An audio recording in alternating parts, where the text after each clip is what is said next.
To hand it over to Trevor. Trevor is going to walk us through the Banjo app. The Wonderful. app, the whole development cycle is only 8 weeks. So be prepared. We might run into some glitches tonight. Yeah. It's always a possibility. Great. Thank you, Julia. I don't know exactly how much time we have. I have been doing one-on-one showcases of this and easily taking up an hour of questions and answers. I don't think we're going to do that tonight. So I'm going to try to go through this efficiently. If you guys have any burning questions or comments, we're here for your feedback. Otherwise, I'm going to try to get through the onboarding and kind of into the main flow of the app just so you can get a sense of what we're talking about. And then, if anyone is interested in going deeper or coming back for another session and you want to reach out to Julia, please do so. We will schedule time to do that. So thank you all. You're looking at a view right now. You can see my screen correctly, the app. Okay. Great. So if you were to download it, this is the first screen you would see. I'm going to click through. A short video, which is likely to change. The sound might not come through from the Zoom meeting very well, but we have a nice video and nice audio. We're experiencing a few versions here. But this in-app video, it's kind of a new approach these days. We introduce what the app does through a video. Yeah. A little bit of an emotional hook. You can kind of skip through it if you're not a video watching person. And then we have a screen where we are making it clear kind of who the app is for and trying to stand out a little bit in a very crowded field of apps, and being specific in this case. So we kind of ask a few questions just to prompt the user to think. So are you 50 or older? We want to get a sense of how social you are, what kind of social apps you use. I've gotten different feedback on these questions. They may or may not be in a future version, but right now they could be potentially useful for us to learn about you. Are you going through a major life change? And then, accepting the terms and services. This is going to change as well. So you can actually click on the terms and services and review them before clicking yes. So really quick addition here, the app is built in a very non-judgmental way. We don't care about people's statuses, career, wealth, marital statuses. We want to help everyone. So these questions are designed, reviewed by experts as well, but to help connecting with the audience immediately to learn about you. We don't really care about the statuses, just where you are with life and what you like to do next. Yeah. And I'll just, one more very quick proviso on onboarding questionnaires. A lot of apps have them. They're very difficult to get right. You're trying to strike that balance between getting, trust from the user and getting information from the user at the same time. And sometimes those things are at odds. So these are likely to change, and we're likely to kind of iterate on these based on feedback.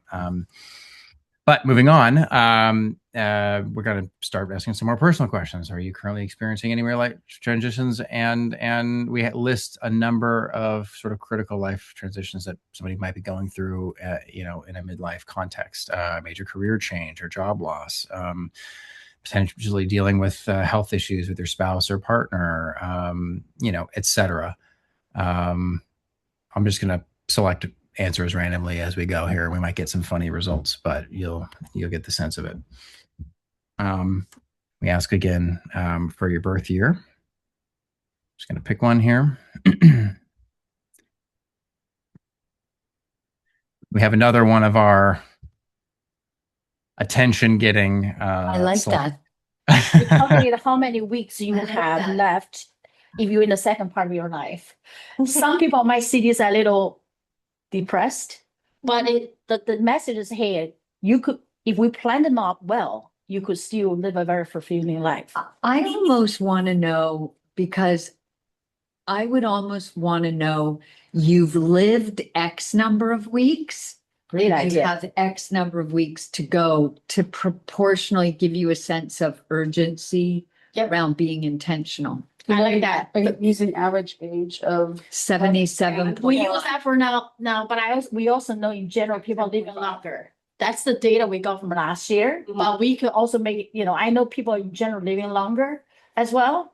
But you should use data that. Yeah, the 70.7 that was published last year. For men or 77.6. women, it should be. For men. Okay, 77.4. Then it needs to be either men or women. Sure.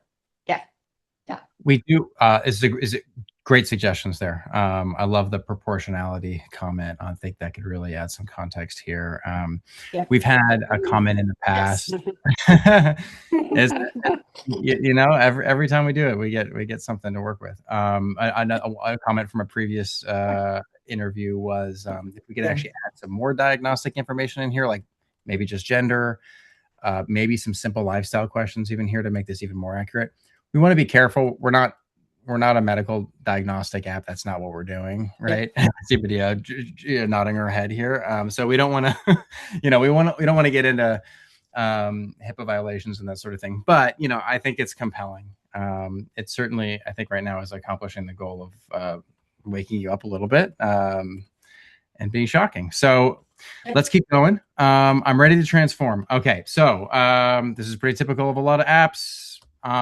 This may or may not be the right place for it, but we're doing phone validation here, and we have a little message to try to encourage you to do that. This is just building the trust. Trevor, we can go a little fast. I just, Great. because basically the first big part of remember I mentioned 3 features. The big part is first building the trust with you and deliver the questions in a non-judgmental way, but not many questions, because we don't want people to feel they're doing the whole survey and learn as much as about you, because later on, our AI analysis will take your answers and give you suggestions on how you should plan your from a day-to-day standpoint. So these answers will be very deeply analyzed.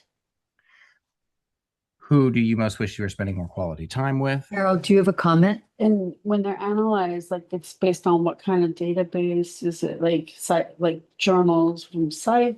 Like how do you? I don't know what your analysis is going to. So three data sources for now. This is the first data source, which is the 7 questions we designed. Again, we have an expert who reviewed them. Like, for example, if you have time, who do you feel you don't spend enough time with? It's more from how you feel. So this is one data source. It's exactly what users giving us. If we could table this question later on, you'll see there's 2 other data sources we're collecting. This is one just how you feel about your life. Who do you feel you're not spending enough time with? All of these people. Yeah. Let's keep going. I think it'll be a little clearer as we go. Yes. But great questions. Okay, I'm just going to pick a few here. We may want to speak about it even a little bit for more, just because the chief have a closing time too. Well, Julie, you got to stop interrupting me then. Yeah. I'm just kidding. Great. Okay, I'm just going to keep going then. For now, key relationship, asking about relationships. What is blocking you from feeling most fulfilled right now? Financial pressure. Yeah. Too fast?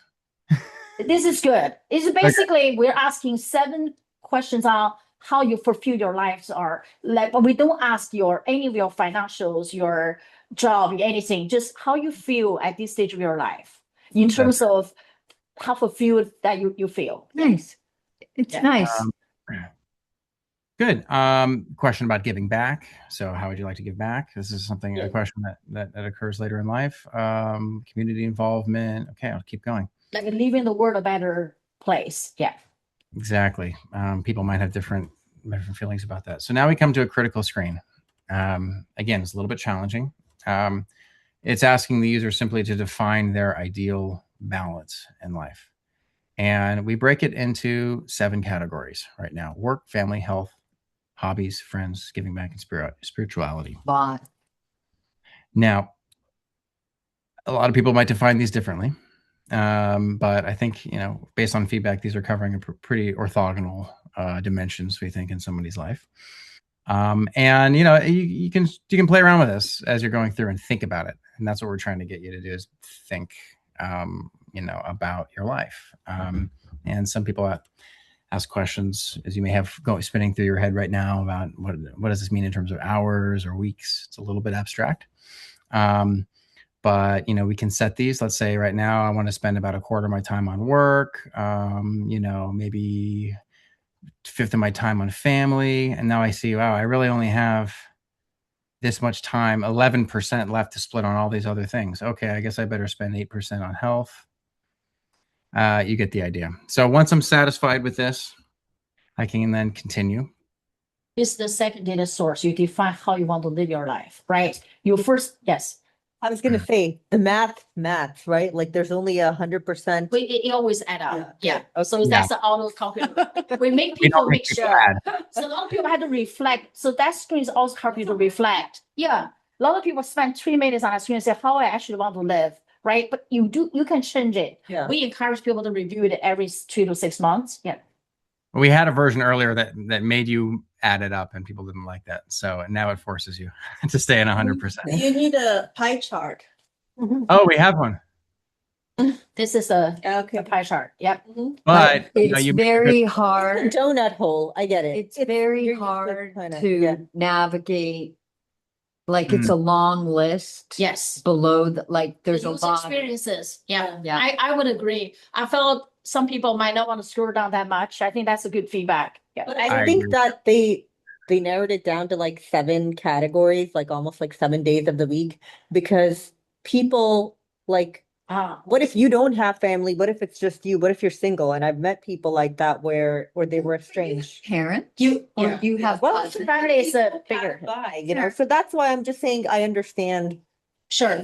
categories. I do see the point though when you're down here and you can't see the pie chart. So that's just a UX thing. Yeah. Yeah. These 7 have been debated a lot by different people, different experts, even some people written books about them, but they are configurable too. So let's keep going just because, it's a little late. So then you define so remember you answer a bunch of questions about how you feel. Yeah. Then you define your dream life. Now we're going to connect your world even more. So We now like we to ask to connect. The critical piece here is the calendar. And I don't think it's clear as I'd like it to be right now, but I want to make it clear to the user when you're going through this.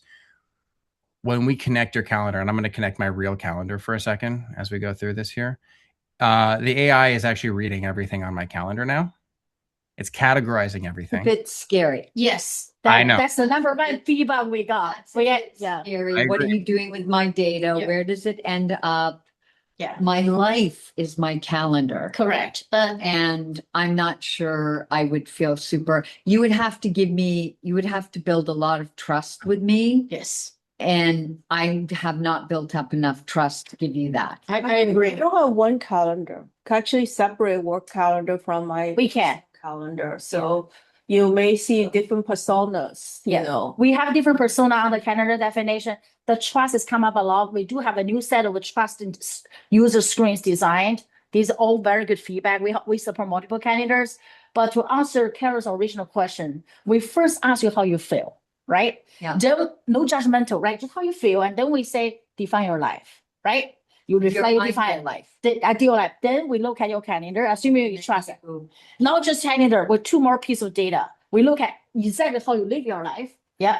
Can you can you just put in how you spend your time? We do have the 3 place too. You can also 12 people how you live 12 hours how you live your life. So I don't have to link my calendar if I don't want You to. don't have to. The have more you give us, obviously, the more accurate. More data. Yeah, more accurate, right? I would be happy to give you LinkedIn because that's public. But you know. linking though, not as much data, right? So the 2 pieces of data we actually need the most, your calendar and your location. Based on your location, pretty much can tell what you're doing. Also, like we could figure out